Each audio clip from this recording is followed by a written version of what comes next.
I would say Benavidez, but he's too, you know, that weight class is too high for him. So, you know, where he's at now is great. David, do you think Crawford will fight you if he beats Canelo? Nah, I wouldn't fight Crawford. I'm at 175. And Terence Crawford. No, yeah. man. No, I ain't doing that fight. Maybe planning on vacating the belts. No, we ain't gonna vacate the belt. After the fight, Brian Bomac McIntyre sparked controversy when he was asked about Turki Alalshikh suggesting a future matchup between Terence Crawford and David Benavidez. McIntyre quickly shut the idea down, making it clear that he doesn't believe Crawford needs to take a fight of that magnitude at this stage. Well, we need to sit for a minute and then, just like I said, get back in the gym and do our thing. Ennis? Absolutely. He also told fans that a fight with Jaron Boots Ennis would not really benefit Canelo Alvarez, explaining that Terence Crawford operates on a completely different level and presents a far greater challenge than Ennis in his view. Performance prove about the Ennis sparring. You guys were largely silent. I told you it don't make it. no difference. Didn't I say it? You know, I said that don't mean shit. I don't give a damn about that. Yeah. I said that, didn't I? In one of those interviews, I said that. Don't mean shit. Because he's no Bud Crawford. I'm not taking nothing from Ennis, you know, Bozy, them over there, them my guys. Shit, but bringing in that, which is good for Canelo, but it didn't do no good. The whole David Benavidez situation started when Turki Alalshikh, a major figure in Saudi boxing, posted on social media shortly after Terence Crawford's historic win to become undisputed in 3 weight divisions. He congratulated Crawford, thanked Canelo Alvarez for the fight, and then sparked speculation by questioning whether David Benavidez could still make the required weight, immediately fueling rumors about a possible Crawford versus Benavidez matchup. However, Greg Hackett pushed back on the idea, saying the discussion felt more driven by money and attention than by competitive necessity. He argued that Crawford has nothing left to prove and also warned that forcing Benavidez to cut additional weight again could be physically demanding and potentially harmful for him. And they think the money is going to keep getting him out there. That fight is pointless. The fight is pointless because nobody ever talked about that fight until now. And then I don't feel like Bud needs a Benavidez. And then that would mean Benavidez would have to go into a different body and bring himself back down to 68 when he's already getting settled. Greg Hackett later explained that the rumored back and forth between Terence Crawford and David Benavidez felt more like hype than a genuine fight discussion, suggesting that Turki Alalshikh was likely using the situation to showcase his growing promotional influence in boxing. Still, Hackett admitted that these kinds of matchups can be exciting for fans when they are built around real competition rather than pure publicity. Benavidez had some tough tasks in front of him that he wanted to conquer before even talking like that. I don't even think he wanted to talk like that because there's really no point. He wanted the Canelo fight because Canelo was the man at 68 and he was at 68. I don't think he cared about fighting Bud, and I don't think Bud cared about fighting Benavidez. That's just Turkey trying to... One major question fans continued asking was whether Terence Crawford could successfully move up and compete at even higher weight classes. And while many people referred to him as a 4-division world champion, some pointed out that those claims were not entirely accurate at the time.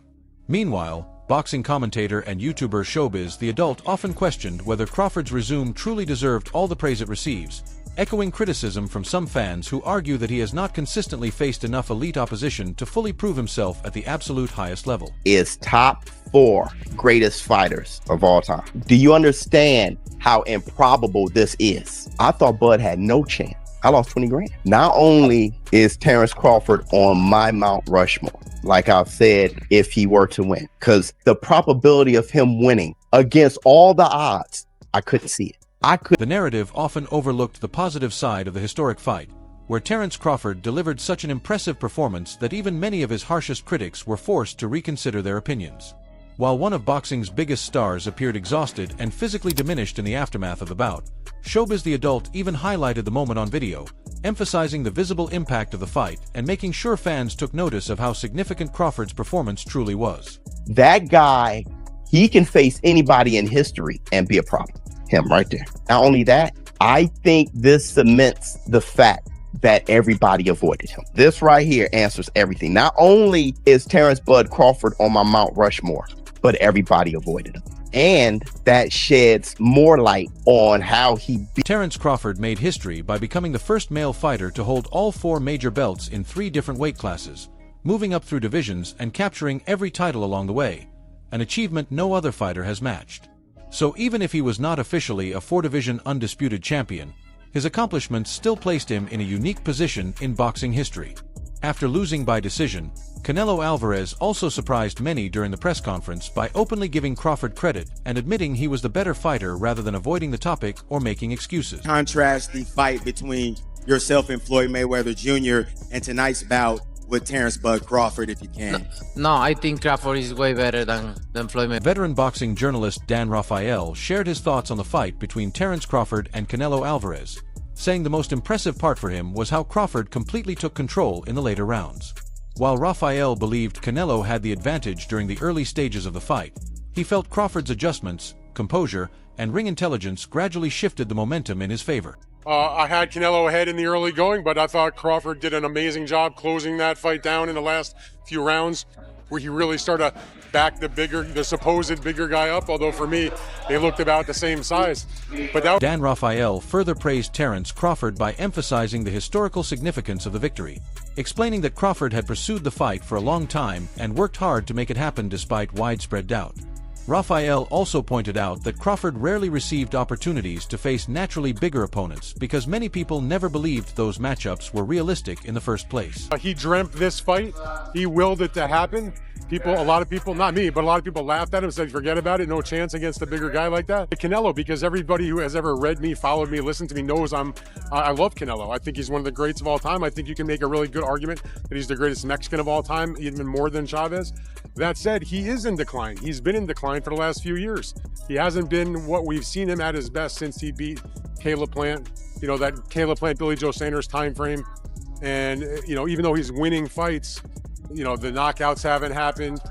He's gotten tired in the later part of the fights, and it's just common. It's the oldest saying. Well-known boxing reporter and ringside commentator Sean Zittel spoke about how much Terence Crawford's reputation has grown following his win over Canelo Alvarez, saying he had always viewed Crawford as an elite pound-for-pound fighter, but had not fully placed him in the same all-time great category as some of boxing's biggest legends until now. #1 pound for pound back in 2017. I always acknowledged him as the best counterpuncher in the game, one of the great counterpunchers. But I didn't see him as Sugar Ray Leonard, Floyd Mayweather, Muhammad Ali, Sugar Ray Robinson. I didn't see him as that. I saw him as the tier of greats right below that. Oscar, Shane, Mike McCallum, guys like that. And it turns out, no. He's Sean Zittel also pointed out some criticism of Terence Crawford's technical approach in the fight against Canelo Alvarez, but he still acknowledged Crawford's ability to handle power effectively and show impressive durability at that higher weight level.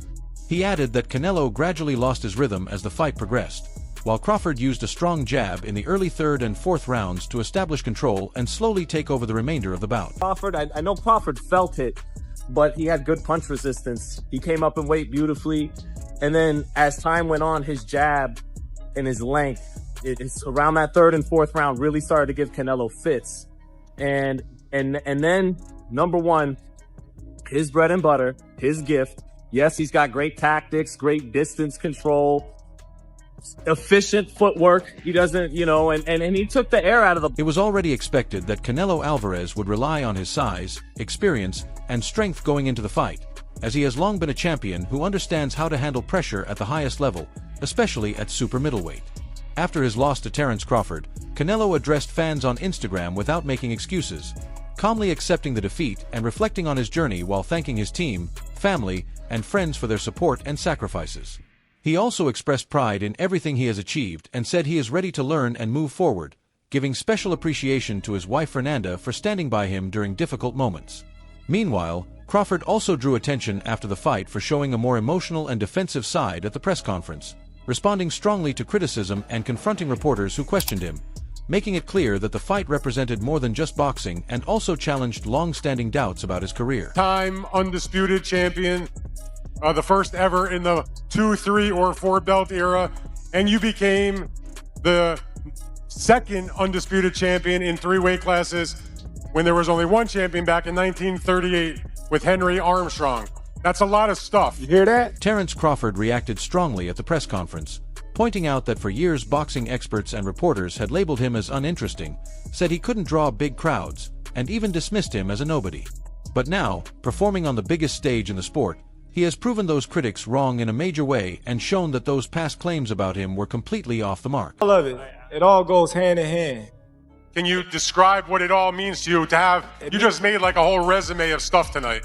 It means a lot to me because, you know, anybody can be a nobody, like I said, you know, and that's all they say I've been fighting is nobodies. When Canelo Alvarez stepped in to defend his title, everything was on the line, not just the belts, but also his reputation and status as one of boxing's elite fighters, because a loss would mean a major shift in his standing within the sport. In the end, Terence Crawford won by unanimous decision, taking the victory and leaving Canelo without his titles, which changed how many people now view his place in boxing history. Cruiserweight world champion Jai Opetaia also reacted shortly after the fight, showing respect for Crawford and saying he felt the win was clear and deserved. What a technician. Are you shocked or not? Not at all. Not at all. That's how I pictured the fight going. So I pictured the fight going that way. Man, impressive. You know what I mean? Coming up from all those weight divisions. Hit and don't get hit. That's the aim of the game. Yeah. Puts him differently in their list, but he's in everyone's list. You know what I mean? He's deserved his respect. He's one of the greats. And that Crawford name, that last name, that's written down in history. So he then spoke about the rising reputation of Terence Crawford, saying that although it's still a relatively recent development, the Nebraska fighter's name is now being placed among the all-time greats of the sport. Jai Opetaia added that Crawford has earned strong respect across the boxing world, and his name is steadily becoming part of boxing history as one of the modern era's standout champions. I was hoping that there was more action coming from Canelo. You know, I'm used to Canelo fighting that way all the time. You know, he tried his best. You know, he always has trouble against movers. I was really expecting them to be more punches, more movement by Canelo. Yeah, I mean, it was a situation where he's, you know, Terence Crawford's a tactician, and he throws combinations and he moves. And then, you know, if you try and exchange with him, he's gone already. So you got to be fast. It was always going to be very difficult to beat Canelo Alvarez unless power played a major role in the fight. And early exchanges showed that clean body shots and close-range pressure could still trouble him. When former heavyweight champion Lennox Lewis was asked about the result against Terence Crawford, he said he enjoyed the fight overall but felt Canelo didn't do enough, expecting him to throw more punches and maintain a higher pace, especially since he has often struggled against more fluid and mobile fighters like Crawford. Many times, and I thought that this time he just boxed like he always boxes. And then I felt he couldn't really do nothing against Terence Crawford because Terence Crawford was too quick, too elusive. You know, anybody would find trouble with him, but Canelo couldn't find him. For Canelo to win a round, I say he won about 3 rounds in that fight. I was actually amazed at the way how Terence Crawford moved and, you know, never got hit and threw combinations, because that's what you're supposed to do, throw combinations. So he threw combinations. He wasn't trying to knock out Canelo, but he definitely won. This is what Lennox Lewis said after Canelo Alvarez lost to Terence Crawford.